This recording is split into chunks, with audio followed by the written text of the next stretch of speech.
బ్రహ్మంగారి కాలజ్ఞానం ప్రకారం మీనరాశి వారి యొక్క పూర్తి జాతకం బయటపడింది.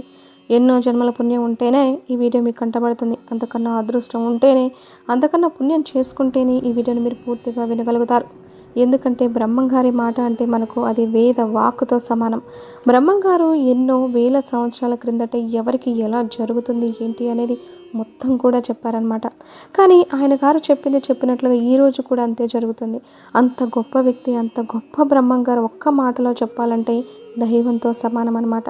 బ్రహ్మంగారు రాసినటువంటి రాత కూడా ఎలా ఉంటుంది అంటే, ఒక్కోసారి ఆ బ్రహ్మకి అర్థం కాని సందర్భాలు, అంటే మనిషిని తయారు చేసేటప్పుడు ఎన్నోసార్లు బ్రహ్మ పొరపాట్లు పడ్డాడట మనిషిని తయారు చేసేటటువంటి విషయంలో. కానీ బ్రహ్మంగారు మాత్రం ఎలాగైతే చెప్పారో కేవలం తూచా తప్పకుండా అదే జరుగుతుంది అనమాట.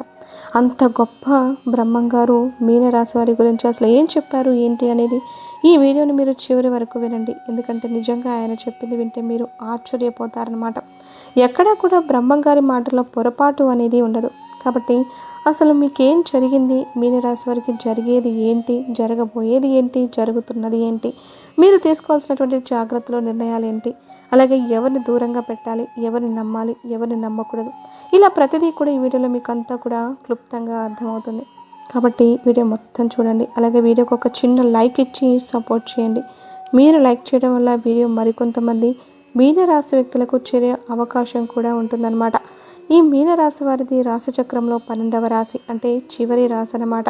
కానీ వీరి రాశికి అధిపతి వచ్చేటప్పటికి గురుడు, అంటే రాశి చక్రంలో 12వ రాశి అయినప్పటికీ ఈ రాశి వారికి గురుబలం అనేది పుష్కలంగా ఉంటుంది. కాబట్టి మీరు చాలా చాలా అదృష్టవంతులుగా చెప్పుకోవచ్చు. అలాగే మీనరాశి వారు వ్యక్తిగతంగా కూడా చాలా మంచివారు. అంటే మనసులో కానివ్వండి, కళలోనైనా సరే ఎవరి చెడును కూడా కోరుకోరు, ఎవరి కీడును కూడా కోరుకోరు అనమాట. అందరూ బాగుండాలి, మనదేదో మనకేదో, మన బ్రతుకు ఇలా ఉంది, కానీ మనకిలాగా అందరూ ఎందుకు ఇబ్బంది పడాలి, ఎవరికున్నది వాళ్ళు అనుభవిస్తున్నారు అని చెప్పేసి ఒక్క మాటలో తీసి పడేస్తారు. కానీ ఎవరి మీద కూడా వాళ్ళు పడి ఏడవరు, ఎవరి గురించి కూడా తప్పుగా ఆలోచించరు, తక్కువగా ఆలోచించుకోరు అనమాట. అయితే వీరి మనస్తత్వానికి ఎలా ఉంటుందంటే జాలి మనస్తత్వం అనేది ఉంటుంది. వీరి ఎదురుగా ఎవరు ఇబ్బంది పడుతున్నా కూడా ఒక్క మాటలో చెప్పాలంటే వారి యొక్క శత్రువులు ఇబ్బంది పడుతున్నా కూడా వీరిది బాగా కరిగిపోయేటటువంటి మనసు అన్నమాట. ఎందుకులే అని చెప్పి వాళ్ళకి ఏదన్నా సహాయం చేయడం, వాళ్ళకి ఏదన్నా సలహాలు ఇవ్వడమో, అట్లా క్షమించే గుణం అనేది ఈ మీనరాశి వారిలో పుష్కలంగా ఉంటుంది. అలాగే వీరిది ఏంటంటే మంచి నిర్మలమైనటువంటి మనసు. అందులో ఈ మీనరాశి వారిది ఏంటంటే జలతత్వం కలిగినటువంటి రాశి అన్నమాట. అంటే జలం అంటే ఏంటి, నీరు, చేపలు, అంటే మీనరాశికి గుర్తుగా మనకి ఇక్కడ చేపలు చెప్పడం అనేది జరిగింది. నీళ్ళల్లో చేపలు ఎప్పుడూ కూడా ఉంటాయన్నమాట. చేపల్ని బయటికి తీస్తే ఎలాగ గిలిగిలా అయితే కొట్టుకుంటూ ఉంటాయో అలాగే వీరు కూడా ఇప్పుడు ఏంటంటే మంచితనంతో, మానవత్వంతో ఇలా ఎక్కువగా నీటిని కూడా ఇష్టపడుతూ ఉంటారనమాట. అంటే వారి మనసు ఎలా ఉంటుందంటే నీరు ఎంత పవిత్రంగా స్వచ్ఛంగా ఉంటుందో అలాగే వారి మనసు కూడా అంత స్వచ్ఛంగా ఉంటుందన్నమాట. అలాగే వీరు నీటిని కూడా ఎక్కువగా ఇష్టపడుతూ ఉంటారు, ఎక్కువగా నీళ్ళల్లో తిరుగుతూ ఉంటారనమాట. మీరు ఎక్కువగా గమనించినట్లయితే తరచుగా నీళ్ళల్లో ఎక్కువగా తిరుగుతూ ఉంటారు. పదే పదే, అంటే చెట్లకు నీళ్లు, మొక్కలకు నీళ్లు పోయడం అవ్వచ్చు, మొక్కల్ని పెంచడం అవ్వచ్చు, ఇలా ప్రతిసారి కూడా నీటిలో ఎక్కువగా తిరుగుతూ ఉంటారు. అంటే ఎక్కువగా శుభ్రాన్ని కలిగి ఉంటారనమాట. ప్రతిదీ వీరికి ఏంటంటే శుభ్రంగా నీట్గా ఉండాలి. శుభ్రంగా ఉండడం కోసం ప్రతిదీ కూడా చక్కగా అన్నిటినీ నీటితో కడుక్కోవడం, క్లీన్ చేసుకోవడం, ఇట్లా ఎక్కువగా నీటికి సంబంధించిన పనులు ఎక్కువగా చేస్తూ ఉంటారనమాట. కావాలంటే మీరు గమనించుకోండి ఒక్కసారి. నీరు మనకి పంచభూతాల్లో ఒకటి. నీరు ఎంతో శక్తివంతమైన మాట. అలాగే అంత శక్తివంతమైనటువంటి నీటిలాగా ఈ రాశి వారి యొక్క జాతకం ప్రకారం కూడా చేతులు ఎప్పుడూ కూడా డబ్బు అనేది ఉంటుంది. మనకు చేపలు ఏంటంటే ధనానికి సంకేతం. చేపలు లక్ష్మీదేవి రూపాలుగా చెప్పుకుంటూ ఉంటాం. చేపలు మనకు జలచర జీవులు. చేపలు ఎంతో శక్తివంతమైనవండి. చేపలు మనకు కలలో వచ్చిన మనకి ఇలా చేపలకు సంబంధించి కొంతమంది చూడండి ఇంట్లో ధనాకర్షణ కోసం కూడా చేపలను పెంచుకుంటూ ఉంటారు. చేపల్ని ఇంట్లో పెంచుకున్న మన కలలోకి వచ్చిన ఏంటంటే మనకి చాలా మంచి జరుగుతుంది, మనకు ధనపరంగా బాగా కలిసి రాబోతుందని చెప్పేసి అర్థం అనమాట. అలాగే వీరేంటంటే ఎప్పుడు కూడా వీరికి చేతిలో ఎప్పుడు కూడా డబ్బు అనేది ఉంటూనే ఉంటుందన్నమాట. వీరిలో కొంతమంది కోటీశ్వరులు ఉండవచ్చు, కొంతమంది లేని వారు కూడా ఉండవచ్చు. కానీ వీరి దగ్గర మాత్రం ధనం అయితే మాత్రం ఎంతో కొంత ఉంటూనే ఉంటుంది. అంటే మీరు ప్రత్యేకంగా సేవింగ్స్, అంటే పొదుపు చేసుకోకపోయినా సరే వీరి అవసరాలు మాత్రం ఎప్పటికప్పుడు తేలికగా తీరిపోతూ ఉంటాయి. అది వీరి రాశికున్న అదృష్టం. ఇప్పుడు ఎవరైనా ధనం సంపాదించుకునేది ఎందుకు? వాళ్ళ యొక్క అవసరాలు తీర్చుకోవడం కోసం. ఎవరి దగ్గరకు వెళ్ళి దేనికి ఇబ్బంది అనేది రాకుండా ఉండడం కోసం. అలాగే ఈ మీనరాశి వారికి ఏంటంటే ఎప్పుడు కూడా చిన్న వయసు దగ్గర నుంచి చేతిలో డబ్బులు వెనకమాల స్థిరాస్తులు కూడా ఉండకపోవచ్చు. కొంతమంది స్థిరాస్తులు ఉన్నవాళ్ళు ఉంటారు, కొంతమంది లేని వాళ్ళు ఉంటారు. లేని వాళ్ళకైనా సరే ఏదో ఒక రూపంలో ఆ దైవం ఏంటంటే వీరికి ఏదన్నా అవసరం ఉంటే ఆ అవసరం అనేది గట్టెక్కించిందన్నమాట. అది వీరి యొక్క అదృష్టంగా చెప్పుకోవచ్చు అనమాట. కాబట్టి ఈ మీనరాశి వారు అదృష్టం కలిగినటువంటి వ్యక్తుల్లో వీరిని ఒకరిగా చెప్పుకోవచ్చు. వీరి చేత ఎవరన్నా ఏదైనా ఒక పని మొదలుపెట్టినా కూడా వారికి బాగా కలిసి వస్తుంది. అట్లా కలుసుబాటు వ్యక్తులుగా కూడా చెప్పుకోవచ్చు. అయితే వీరికి కలుసుబాటుగా ఉంటుందా అంటే వీరికి అంత కలుసుబాటుగా ఉండదు.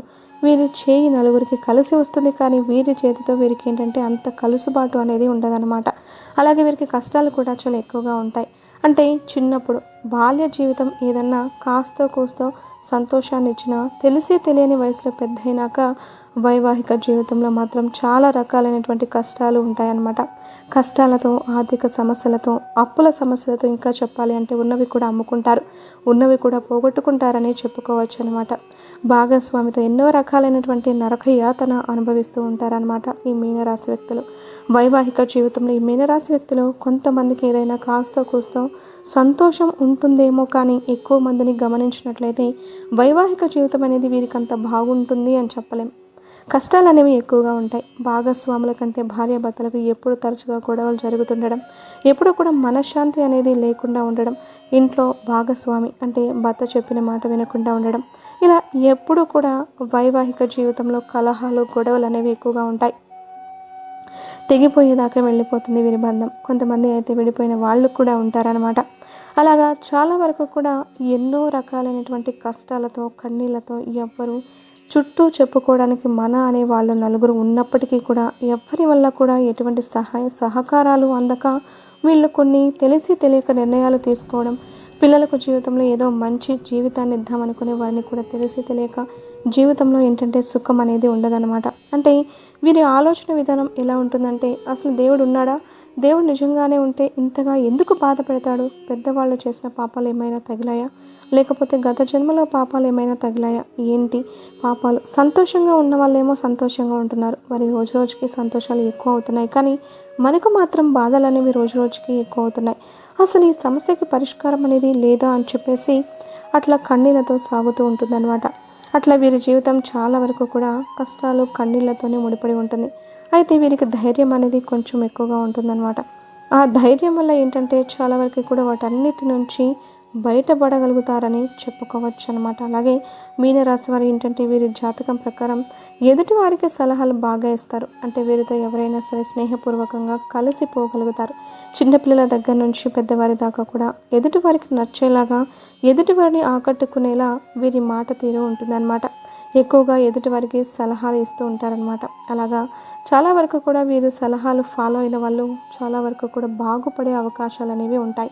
ఎందుకంటే కడుపులో ఎటువంటి కల్మషం లేకుండా వాళ్ళు బాగుండాలని ఒక సలహా అనేది చెప్తూ ఉంటారు. కాబట్టి వీరు సలహాలు తీసుకోవడం వల్ల చాలా వరకు కూడా అవతల వాళ్ళకి లాభం అనేది జరుగుతుంది. అయినా మీరు సలహాలు తీసుకొని చివరికి మళ్ళీ వీరి మీద నిందలు వేసే అవకాశం అనేది ఉంటుంది. అంటే వీరిని ఎక్కడా కూడా మంచిగా చెప్పకపోవడం ఇలాంటివి జరుగుతూ ఉంటాయి. అవమానాలు, నిందలు ఇలాంటివి ఎక్కువగా ఉంటాయన్నమాట. అవన్నీ కూడా వీరికి తెలుసు. అర్థమైనా సరే వీరికి ఉన్నటువంటి మంచి మనస్తత్వం వల్ల మళ్ళీ అప్పటికప్పుడు క్షమించేసి మళ్ళీ వారితో కాస్త మాట్లాడగానే మళ్ళీ ఏదైనా సలహాలు ఇవ్వడం, చేయడం ఇలా కలిసిపోతూ ఉంటారనమాట. అయితే వీరిలో ఉన్నటువంటి ఒక పొరపాటు, మీరు చేసే ఒకే ఒక పొరపాటు ఏంటంటే వీరికి కోపం అనేది ముక్కు మీద కోపం బాగా ఉంటుందన్నమాట. అంటే వీరిని ఎవరైనా ఏదైనా ఎదుటివారు ఏదైనా బాధలో ఉండి ఒక్క మాట అన్నా లేకపోతే మామూలుగా అన్నా అస్సలు తీసుకోరు. ఒక మాట ఎవరైనా ఏదన్నా వీరిని అంటే మాత్రం అవతల వాళ్ళకి నరకం అంటే ఏంటో చూపిస్తూ ఉంటారనమాట. కాబట్టి అలాంటివి మీరు మానుకోవాలి. ఎందుకంటే ఆ ఎదుటివారు ఊరికనే అంటే పడద్దు, కానీ వారు కూడా ఒక బాధలో ఉండి ఒక మాట ఉన్నప్పుడు మాటే కదా, ఆ మాట వల్ల మనకు వచ్చే నష్టం ఏమీ లేదు కదా, వాళ్ళంత బాధల్లో ఉన్నప్పుడు ఒక మాట అన్నప్పుడు మాటనే తీసుకోలేకపోతే పడేవారి బాధ ఎలా ఉంటుంది ఒక్కసారి ఆలోచించండి. కాబట్టి కొంచెం కోపం అనేది తగ్గించుకొని మీరు కూడా కాస్త ఎదుటి వారిని అర్థం చేసుకోండి. చాలా వరకు మీరు అనుకుంటూ ఉంటారు, మేము ఎంతో చేసాం, ఎంతో చూసాం, అయినా సరే మాకేంటి బాధలు అని చెప్పి మీరు అనుకుంటారు. మీరేంటంటే ఆ ఒక్క మొండి పట్టుదల అంటే కోపం ఎక్కువగా ఉంటుంది. అలాగే మొండి పట్టుదల మీరు పట్టిన కుందేలుకి 3 కాళ్ళు అన్నట్టు అవతల వాళ్ళు కూడా 3 కాళ్ళు అని అనిపించుకోవాలని చెప్పి మీకేంటంటే ఒక చిన్న ఇలాంటి వ్యక్తిత్వం ఉంటుందన్నమాట.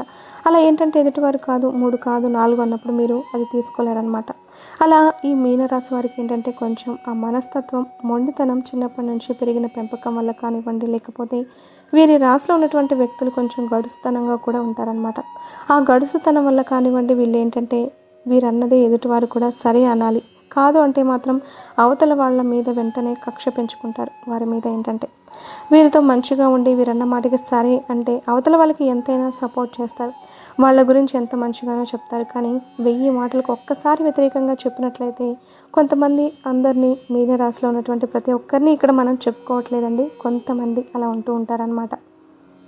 వీరి మాటకి ఎవరైనా వ్యతిరేకంగా చెప్పినట్లయితే వాళ్ళ మీద ఒక రకమైనటువంటి కక్ష పెంచుకొని వాళ్ళ గురించి ఇంకా ఉన్నవి లేనివి 4 మాటలు చెప్పి వారిని సాధిస్తూ ఉంటారనమాట.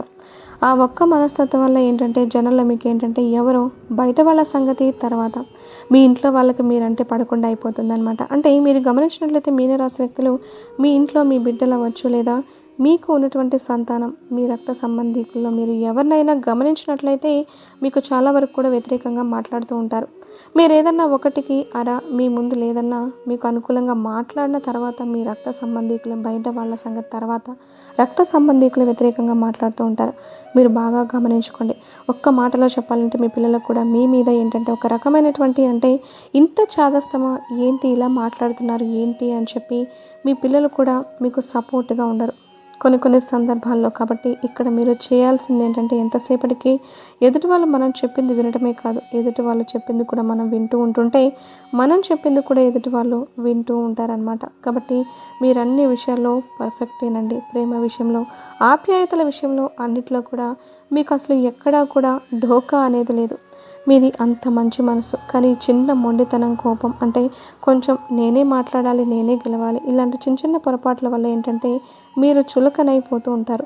మీ యొక్క విలువ అనేది ఆటోమేటిక్గా తగ్గిపోతూ ఉంటుంది. కాబట్టి ఇవి తగ్గించుకోండి. అలాగే ప్రేమ, మితిమించిన ప్రేమ, ఆ మితిమించిన ప్రేమ వల్ల కూడా మీకు ఎదురు దెబ్బలు తినే అవకాశం ఉంది. మీరు ఎవరి మీదైతే ప్రేమ చూపిస్తున్నారో వారు కూడా ఇబ్బంది పడే అవకాశం అనేది ఉంటుంది. కాబట్టి ఏదైనా సరే కూరలో ఉప్పు చూడండి, సరిపోని వేసుకుంటేనే దాన్ని మనం తినగలుగుతాం. ఎక్కువైందనుకోండి పారేయాల్సి వస్తుంది. అలాగే ప్రేమలైన, అనురాగాలైన, ఆప్యాయతలైన, కోపాలైన, ద్వేషాలైన ఏవైనా సరే ఉండే హద్దుల్లో ఉంటేనే వాటికి విలువ. అవి దాటితే చులకన అయిపోతాం. కాబట్టి ఇలాంటి చిన్న విషయాలు కనుక మీరు సరి చేసుకోగలిగితే మీకు వంక పెట్టేంత మాత్రం ఎవరు కూడా లేరనమాట. మీకు ఇంట్లో వాళ్ళే శత్రువులు కూడా మిత్రులుగా మారే అవకాశం అనేది ఉంటుంది. కాబట్టి కొంచెం మీనరాశి వారు ఏంటంటే ఇంట్లో కూడా మనశ్శాంతి అనేది లేకుండా ఎక్కువగా ఇబ్బంది పడుతూ ఉంటున్నారు. ఇంట్లో వాళ్ళు రకానికి ఒక మాట వీరిని అంటూ ఉంటారనమాట. ఎందుకంటే వీరు అనుకున్నది చేస్తూ ఉంటారు. కొంచెం మొండిగా ఉంటారు అని చెప్పేసి అవతల వాళ్ళకి నచ్చదు. కాబట్టి మీరు ఆ మొండితనాన్ని కాస్త పక్కన పెట్టగలిగితే నిజమైనటువంటి ప్రేమ అభిమానాలు మీరు సొంతం చేసుకోగలుగుతారనమాట. ఎందుకంటే మొండితనాలు ఇలాంటివి మనం ఏం తీసుకెళ్ళాలి లేదు, నలుగురిలో ఇబ్బంది పడతాం తప్ప. కాబట్టి మీరు అన్నది కరెక్ట్ అవ్వచ్చు లేదా సున్నితంగా చెప్పండి. సున్నితంగా చెబితే వారు మీ మాట వినేటటువంటి అవకాశం అనేది ఉంటుంది. వినలేదా వదిలేసేయండి. చెప్పడం వరకే మన ధర్మం, వినకపోతే వారి కర్మ అట్లా అనుకొని వదిలేసేయాలి. కానీ ఎక్కువగా ఏంటంటే ఒక విషయం గురించి సాగదీయకూడదు. పిల్లలతోనైనా సరే మీ పెద్దరికాన్ని నిలబెట్టుకోండి. పిల్లలే అని చెప్పి చనువుగా మాట్లాడితే పిల్లలు ఏంటంటే చనువును కూడా చులకనగా చూసే అభిప్రాయం ఉంటుంది.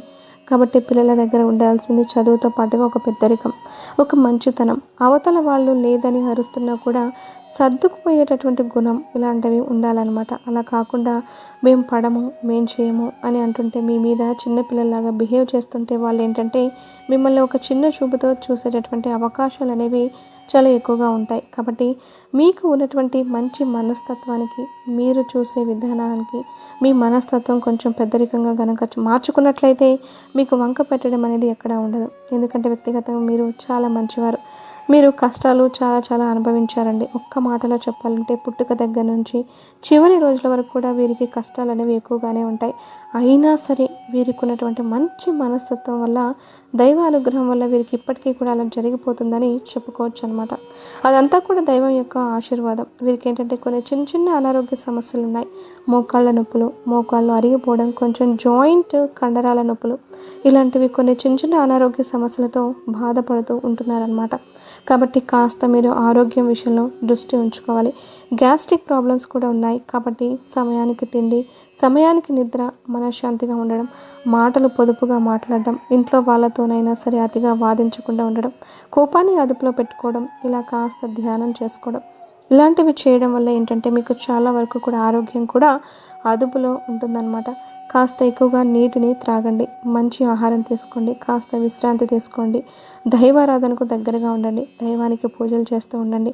మీకున్నటువంటి బాధల్లో పడి దైవాన్ని పూర్తిగా పక్కన పెట్టేసిన వాళ్ళు కూడా ఉన్నారు. కాదు, మీరు దైవానికి దగ్గరగా ఉండండి, ఇంట్లో పూజలు చేసుకుంటూ ఉండండి. మీకు బయటకు వెళ్తే శక్తి ఉంటే శివాలయానికి వెళ్ళండి.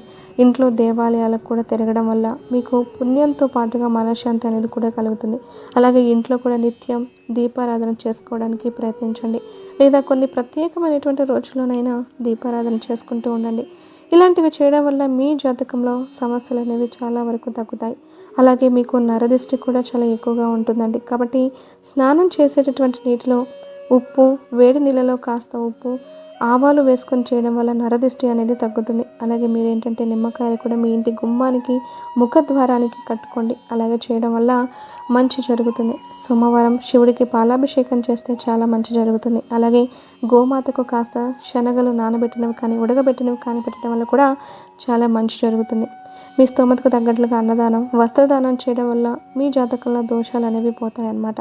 లక్ష్మీదేవికి శుక్రవారం రోజున ఇంట్లో రావి ఆకు మీద దీపం వెలిగిస్తే చాలా మంచి జరుగుతుంది.